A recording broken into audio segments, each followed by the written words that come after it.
Il était une fois l'entreprise Herbalife.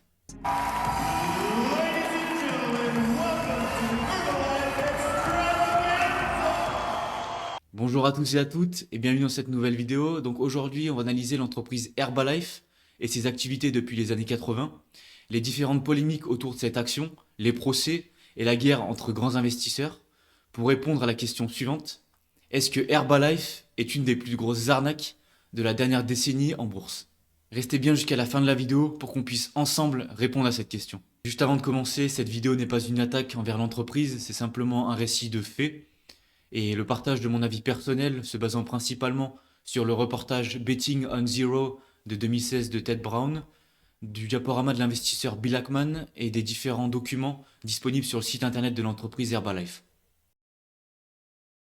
Herbalife est une entreprise dans le secteur du bien-être et de la nutrition. Elle a été fondée en 1980 par Mark Hughes et l'entreprise a pour mission d'améliorer la vie des gens en proposant des produits de nutrition disponibles dans plus de 90 pays à travers le monde grâce à un réseau donc de distributeurs indépendants. La gamme de produits d'Herbalife couvre 3 domaines principaux: la nutrition, la gestion du poids et les soins personnels. Parmi les produits phares, on trouve donc des shakers protéinés, des suppléments alimentaires, des encas sains, ainsi que des produits pour le sport et l'énergie. Je vous laisse écouter Michael Johnson, le CEO actuel de l'entreprise, au sujet de son histoire. Hello, I'm Michael Johnson, Chairman and Chief Executive Officer of Herbalife, and it's my pleasure to be your guide for our tour of Herbalife. In 1980, our company founder Mark Hughes started with a dream. That dream was a mission for nutrition, for people to improve their health and also to improve their financial well-being through our direct sales business opportunity, which we believe is the best in our industry. Herbalife is a multi-level marketing company, which means you can earn on your own sales, and if you are a supervisor, our products are available exclusively through you, our independent Herbalife distributor. That's why we have a rule about not selling through retail stores, outlets, or on auction sites.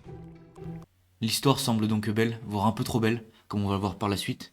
Mais l'entreprise va réussir à passer d'un chiffre d'affaires de 1,1 milliard de dollars en 2003 à 4,4 en 2017, soit une multiplication du chiffre d'affaires de 4 en moins de 15 ans. Et ça en partie grâce à Michael Johnson, qui rejoint donc Herbalife en tant que PDG en 2003 et devient président en 2007. Before listing the company on the New York Stock Exchange, they sought and found a new leader, Michael O. Johnson.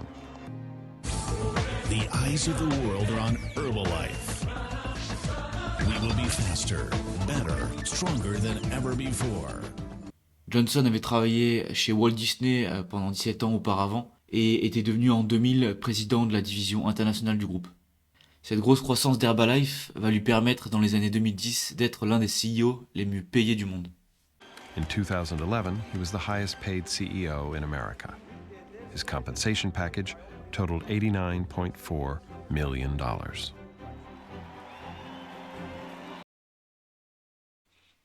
On va maintenant essayer de comprendre comment cette entreprise a réussi à croître aussi rapidement dans les années 2000. Pour cela, on va s'intéresser à son business model. Comme on l'a vu auparavant, Herbalife ne vend pas directement ses produits à ses clients, mais passe par un système de distributeurs. Dans l'univers de distribution chez Herbalife à cette époque, il existe 2 catégories de distributeurs, structurées en forme de pyramide. Commençons par le sommet de cette pyramide avec les sales leaders, donc leaders de vente. Ces sales leaders bénéficient d'un accès privilégié à 2 types de rémunération. La première, ils sont rémunérés grâce à la vente de produits Herbalife directement vendus aux clients. Pour vendre ces produits, ils s'approvisionnent auprès de l'entreprise et profitent d'une promotion significative lors de l'achat, pouvant aller jusqu'à 50% de réduction. De plus, ils reçoivent des bonus liés au recrutement de nouveaux distributeurs. Ne vous inquiétez pas, on va prendre un exemple concret dans la suite de la vidéo pour comprendre le fonctionnement.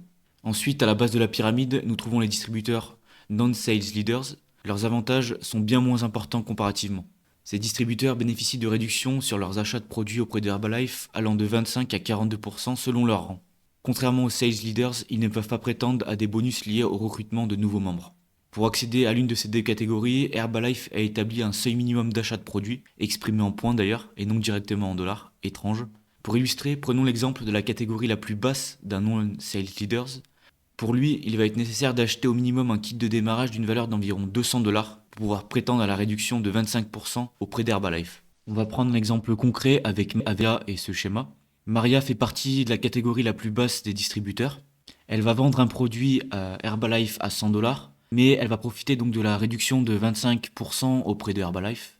Elle va donc acheter ce produit 75 $ auprès de l'entreprise. Sur ces 75 $, 48 vont être redistribués par l'entreprise sous forme de bonus de recrutement pour les superviseurs, distributeurs au-dessus de Maria. Herbalife va donc garder les 28 $ restants, c'est son profit. Si Maria arrive à vendre le produit acheté, elle fera donc 25 $ de bénéfices. On comprend d'ailleurs pourquoi avec ce type de système, le PDG va gagner autant d'argent, car sur ces 75 $ de produits achetés par Maria, un petit pourcentage va lui être redistribué sous forme de bonus de recrutement. Avec ce graphique, on voit les différentes sous-catégories chez les deux types de distributeurs. On a donc une organisation très pyramidale avec 11 sous-catégories différentes. Dans ces différentes catégories, on va avoir un niveau de promotion plus ou moins élevé lors de l'achat de produits auprès d'Herbalife. Pour les sales leaders, va s'ajouter divers bonus liés au recrutement, de plus en plus intéressants plus on est haut dans les échelons. Comme on a pu le constater, le recrutement de nouveaux distributeurs est un élément central de la stratégie du groupe. Dans cette logique, l'entreprise a déployé des Business Nutrition Clubs dans lesquels les distributeurs clients vont pouvoir se retrouver. Ces lieux vont être des espaces pour attirer les clients, pour leur faire consommer, essayer les produits de nutrition, mais surtout afin de les recruter en tant que nouveaux distributeurs de la marque. When you do the math, you find out your average club, these are the 10 we went to in Queens, loses $12,000 a year. This doesn't seem to be a particularly good business model, and this is before paying for the person who runs the club. How do they make money? So even right now, because guys, where your money's made is not serving smoothies. Where your money's made is having hundreds or tens or thousands of distributors around the globe. You go in and pay $5 a day. They would serve you a protein shake, the Formula One. You also drink an aloe water and you drink an herbal tea. Previously an Herbalife Nutrition Club. So the last 4 clubs that were here a year and a half ago are no longer clubs. C'est donc ça le problème dans la stratégie de l'entreprise. Ce n'est pas directement le MLM ou marketing de réseau, consistant en un réseau de vente dans lequel les revendeurs-distributeurs peuvent parrainer de nouveaux vendeurs et être alors en partie rémunérés par une commission sur les ventes des recrues. Le réel problème, c'est la part de la rémunération issue du recrutement par rapport aux gains issus de la vente de produits. Dans les années 2010, le top 1% des distributeurs d'Herbalife recevaient quasiment 90% des revenus. Et sur ces revenus, la plupart provenaient de bonus liés au recrutement. Dans le cas où c'est en premier lieu le recrutement qui rémunère les distributeurs, ce système devient alors un schéma pyramidal, bien décrit par la FTC, le gendarme américain contrôlant les pratiques commerciales anticoncurrentielles. Dans ce schéma, l'argent du haut provient de la perte des personnes du bas de la pyramide. What generates income are purchases. As products are purchased from Herbalife by those in your downline, they generate a commission upline. So as you build your downline and you recruit others, friends, family members, co-workers, it's their purchases that generate your commissions. Avec un calcul simple maintenant, s'il faut recruter au minimum 5 personnes pour gagner de l'argent dans un tel système, on se rend compte que pour que la première ligne puisse exister, il faut recruter un total de 36 personnes. Si chacune de ces 36 personnes recrute à leur tour 5 personnes, la troisième ligne comptabilisera 216 personnes. Pour que la 9e ligne puisse tenir, il faut recruter quasiment la population française. Et dès la 13e ligne, il n'y a plus assez de personnes sur la planète Terre pour que la pyramide puisse tenir debout. The way an illegal pyramid scheme works, success is based almost exclusively on the ability to keep recruiting others. A new recruit comes in towards the bottom of that pyramid, and at any time if we stop the recruitment process, we find that those people at those lower levels have no way to earn income. The probability of success declines as the number of people join, and we can prove mathematically that 95% of these people literally have to lose their money.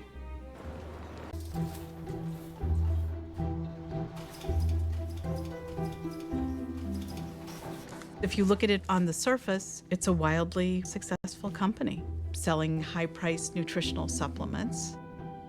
But going back to the 80s, there were questions about how the products were pitched, extreme promises that were made about the products, and of course, always the extreme promises about the income opportunity. If you follow what I say, write this down, you're going to make a minimum of $50,000 this year. That's the least amount of money that you're going to make. The second year, you'll make $125,000, and that's the least amount of money that you're going to make. In 1986, founder Mark Hughes and Herbalife received a permanent injunction from the state of California, barring them from making false income and health claims. Nevertheless, the company continued.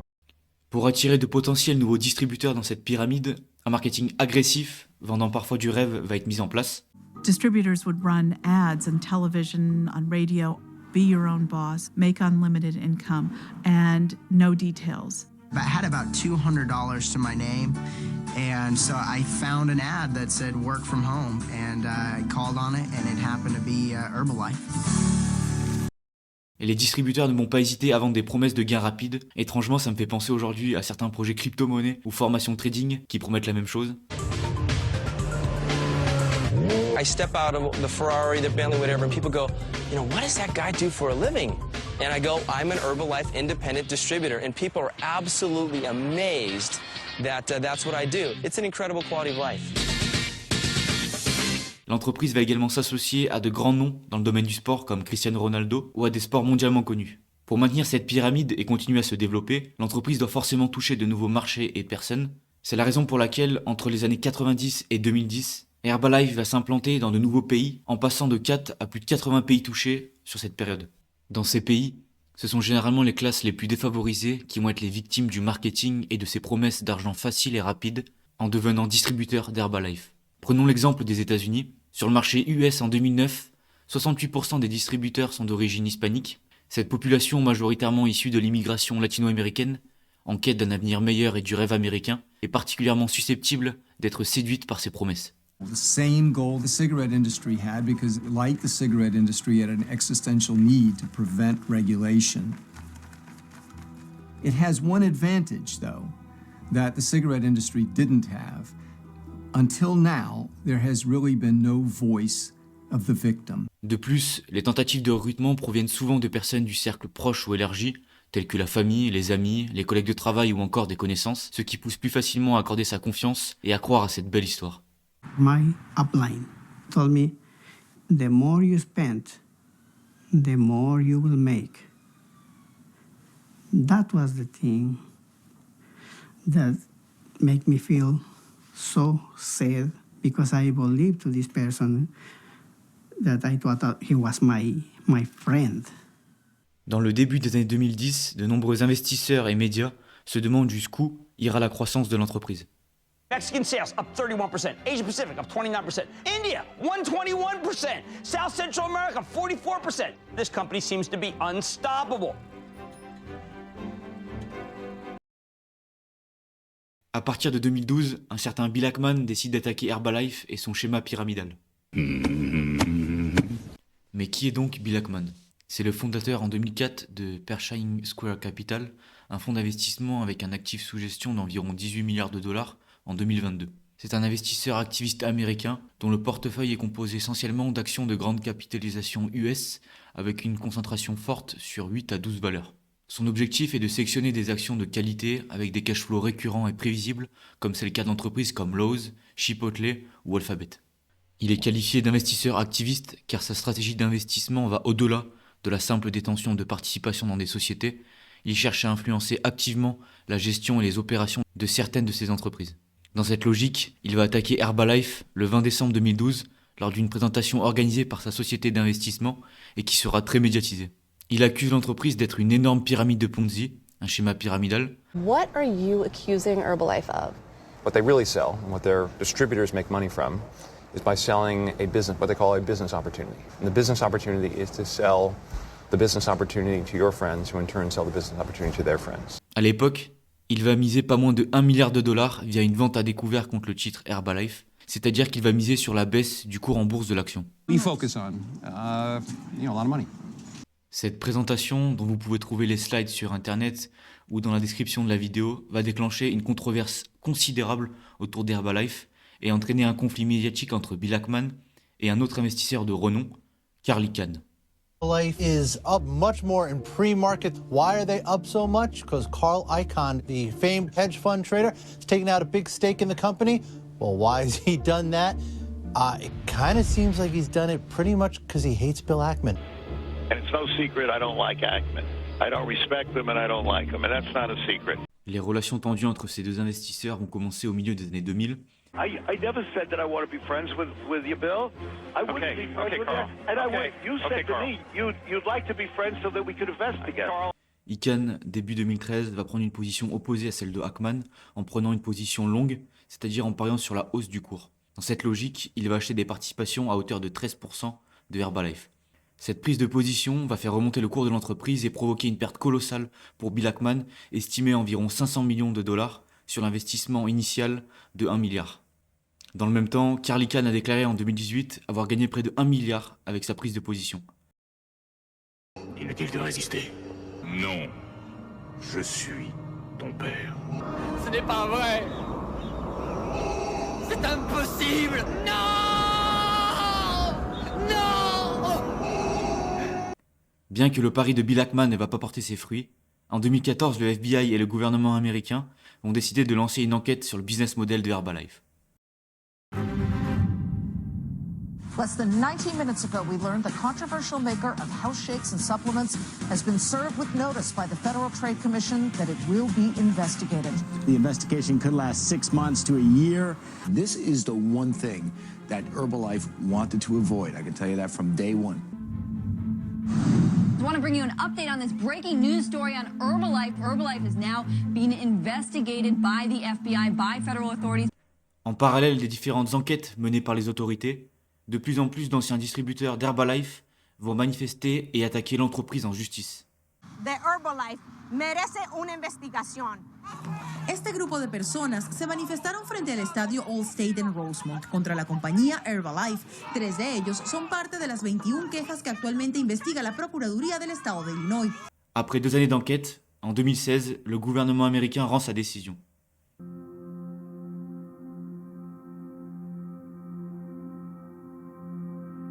The FTC has charged that this wasn't true, that the dream portrayed by Herbalife was an illusion. The vast majority of Herbalife distributors found they could make little or no money selling Herbalife products. People who leased space to open a nutrition club and worked long hours made no money or lost money. The small minority of Herbalife distributors who did make a lot of money were paid by Herbalife not for selling the company's products, but for buying the products themselves and then successfully recruiting large networks of others to do the same. Rewards its distributors for recruiting others to join and purchase products to advance in the marketing program rather than in response to actual retail demand for the product. L'entreprise est donc jugée coupable en 2016. Elle devra restructurer ses activités pour mettre fin à ce schéma pyramidal et également payer 200 millions de dollars d'amende. En effet, dans le passé, elle avait déjà payé 850 000 dollars d'amende en 1986 pour l'État de Californie. En 2004, c'est 6 millions de dollars à d'anciens distributeurs de l'entreprise. En octobre 2014, c'est 15 millions de dollars. Puis, un peu plus tard, en septembre 2019, ce sera 20 millions de dollars d'amende à payer pour le gouvernement américain et la SEC. En août 2020, 123 millions de dollars, là encore une fois pour la SEC, pour des pots de vin des responsables chinois et falsification de ses livres comptables. En totalisant les amendes versées par l'entreprise depuis 1986, on arrive à une somme de 364 millions de dollars. Lorsqu'on actualise cette somme en l'ajustant avec l'inflation jusqu'à nos jours, la valeur équivalente de ces amendes s'élève à 457 millions de dollars. Comparé au cours en bourse de l'action en avril 2024, avec une capitalisation boursière de 780 millions de dollars, ces amendes représentent environ 60% de la valorisation de l'entreprise. C'est une bien belle performance judiciaire. Finalement, de 2012 à 2016, Herbalife a connu de nombreux événements impactant son cours en bourse. Le premier événement marquant est l'attaque de Bill Ackman, fin 2012, contre la société avec son short de 1 milliard autour des 23 dollars. Quelques mois plus tard, mi-2023, Carl Icahn va acquérir des actions en dessous des 20 dollars, faisant remonter le cours jusqu'à 40 dollars et entraînant des millions de pertes pour Bill Ackman. Le cours de l'action va ensuite rechuter avec l'ouverture de l'enquête par le FBI et la SEC au milieu de l'année 2014 pour atteindre 15 dollars. Il va ensuite se stabiliser et remonter grâce aux bons résultats financiers de l'entreprise à cette même période. En juillet 2016, la SEC va condamner l'entreprise qui sera suivie d'une légère baisse du cours sur les 25 dollars. Depuis 1980, d'après l'étude de Hackman, le nombre de distributeurs ayant perdu de l'argent s'élève à 1,9 million, avec une perte moyenne pour ces distributeurs d'environ 2000 $, ce qui correspondrait à une perte totale depuis la création de l'entreprise pour ces distributeurs de 3,8 milliards de dollars. Et ça, c'est l'équivalent de 55 millions de pots de délicieux smoothies Herbalife Formula One goût vanille onctueuse au prix de 70 €. Malgré toute cette affaire, le cours de l'entreprise va atteindre de nouveaux sommets en 2019 avec une multiplication par 2 de la valeur des actions pour atteindre 60 $. Cette performance sera le reflet d'une augmentation du chiffre d'affaires et également d'une augmentation de la marge nette. La question qu'on se pose maintenant, c'est comment une entreprise qui fonctionnait grâce à un schéma pyramidal et qui a dû arrêter de le faire via une restructuration imposée de ses activités, a pu autant performer en aussi peu de temps. Soit elle a vraiment bien réussi sa restructuration, soit ses activités sont toujours assez proches d'un schéma pyramidal. Quand on regarde les récentes présentations aux investisseurs, on se rend compte que le système n'a pas énormément changé. Ils vendent toujours des produits de nutrition via un système de recrutement de distributeurs et de promotion. Cependant, en étudiant la politique des distributeurs et leur site, 2 aspects importants ont été modifiés, permettant à l'entreprise de respecter les règles. Le premier point est qu'il est possible maintenant de renvoyer rapidement les produits sans frais, ce qui n'était pas le cas auparavant. Il était très difficile de se faire rembourser par Herbalife. La politique de retour-remboursement qui avait été mise à défaut par les autorités a donc été réglée. Le deuxième point le plus important qu'ils ont modifié, c'est que la majorité des revenus des distributeurs ne provient plus des bonus de recrutement. En lisant le nouveau système de rémunération, difficile de savoir si c'est vraiment le cas au vu de la complexité de la rémunération mise en place. Ce document expliquant tout cela est disponible dans la description si vous souhaitez le lire.